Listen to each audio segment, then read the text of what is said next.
Salam, perkenalkan nama saya Andi Pawan Awan, NIM 191900050. Baik, langsung saja di materi, yaitu risiko dan tingkat pengembalian. Ada dua aspek yang perlu dipertimbangkan oleh manajemen perusahaan atau manajemen keuangan dalam pengambilan keputusan keuangan, yaitu tingkat pengembalian dan risiko. Tingkat pengembalian adalah imbalan yang diharapkan diperoleh di masa mendatang. Yang kedua, laba atau keuntungan yang digunakan sebagai persentase investasi dalam bidang keuangan.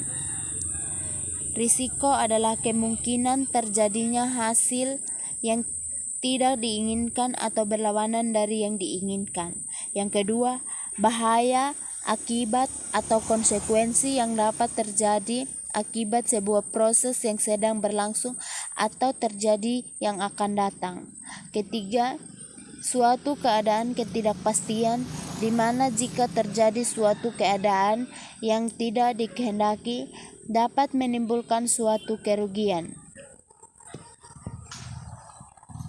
Hubungan risiko dan retur yang diharapkan. Hubungan antara risiko dan retur yang harapan merupakan hubungan yang bersifat searah dan linear. Artinya, semakin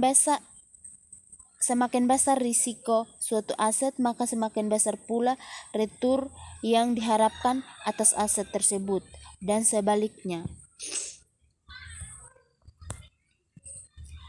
Risiko aset dari suatu aset dapat dilihat dengan dua cara. Yang pertama, dalam basis berdiri atau risiko tunggal. Yang kedua, dalam konteks portofolio atau risiko aset dalam suatu portofolio. Dalam basis berdiri sendiri atau risiko tunggal adalah risiko yang akan dihadapi seorang investor jika ia hanya memiliki satu aktiva itu saja.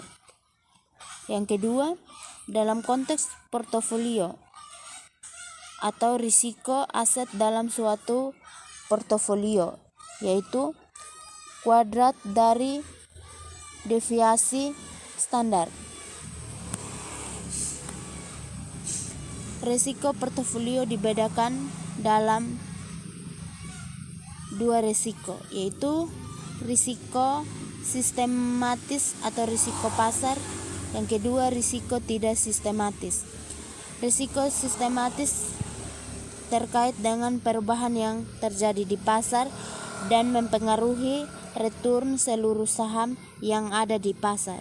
Risiko tidak sistematis yaitu terkait dengan perubahan kondisi mikro perusahaan dan bisa diminimalkan dengan melakukan diversifikasi.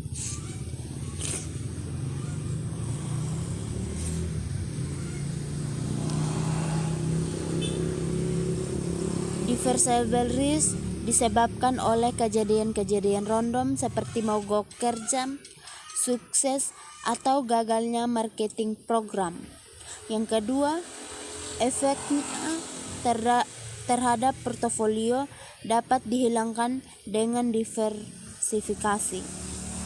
Market risk disebabkan oleh faktor yang mempengaruhi hampir semua perusahaan seperti inflasi, naiknya harga BBM, perang, resesi, konflik politik, dan lain-lain. Retur aset tunggal dan risiko tunggal. Retur aset tunggal yang pertama terdiri dari dua komponen utama, yaitu yield dan capital gain. Yield komponen return yang mencerminkan aliran kas atau mendapatkan yang diperoleh secara periodik dari suatu investasi. Yang kedua, capital gain atau loss yaitu komponen return yang merupakan kenaikan atau penurunan harga suatu surat berharga atau bisa saham maupun surat hutang jangka panjang yang bisa memberikan keuntungan kerugian.